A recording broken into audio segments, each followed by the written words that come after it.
Well, we spent a lot of today's show discussing the economic impact of this UAW strike, but there are certainly different aspects out there, and for some, maybe even more sinister aspects. I want to bring in Michigan Congresswoman Lisa McClain. And Representative McClain, you are actually quoted in the Detroit News saying that what do you expect, rather, would happen when you push policies that would kill off people's jobs? Putting climate change policies over people is absolutely ridiculous, and we cannot stand for it. I happen to agree you 1,000%, but that train is like a locomotive. I don't know how I don't know how we derail it. There's no common sense attached to it. There's no economics attached to it. All they're doing is crushing Americans who are trying to make a decent living.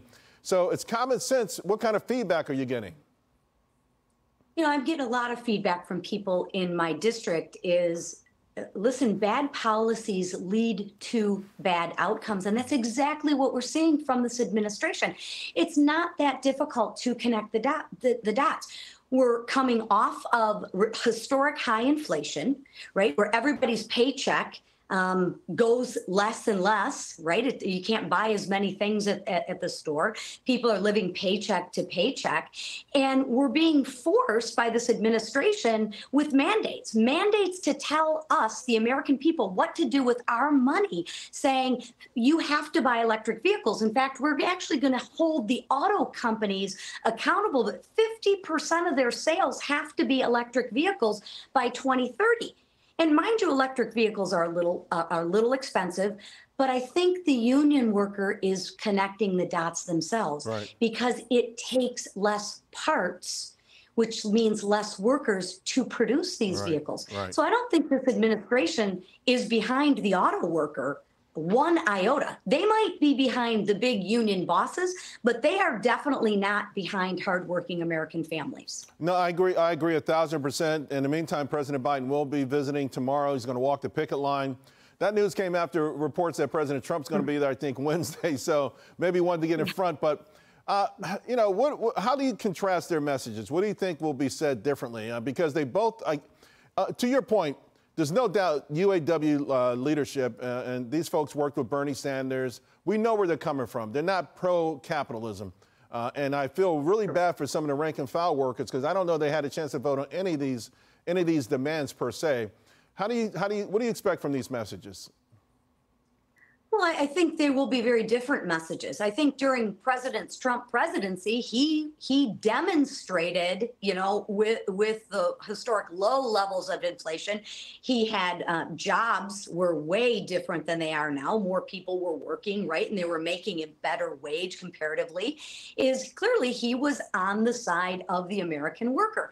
Joe Biden, if he can remember where he's at, may say the same thing, but I think his message is pretty doggone hollow, because people are going to begin to push back and say, why are you making me buy a $100,000 vehicle that's going to take less parts and less workers, good paying jobs away from me to make these electric vehicles? I think their messages will be very different. Yeah. And to your point earlier, you know, listen, if I'm in the car business, if I'm in the automobile business, and I know government's going to eventually make us all get rid of internal combustion engines to buy a new car, anyone in any business is going to say that's appealing. Imagine any business. You got to throw away all your sneakers and buy new ones. You got to throw away everything in your house and buy new ones. Okay. And don't forget about those gas stoves. We can't have any gas stoves either.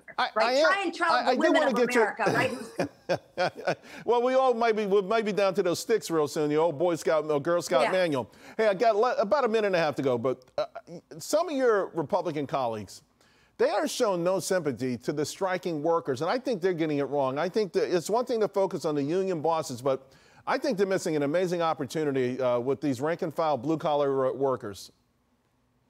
I agree. I agree. Listen, I understand from the perspective of the worker, as I said earlier, with this historic inflation, right, supply chain issues, and every prices going through the roof.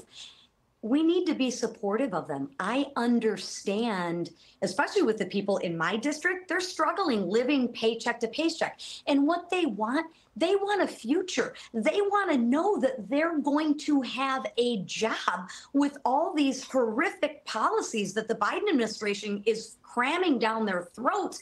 They're concerned with their jobs and their wages and how to feed their families.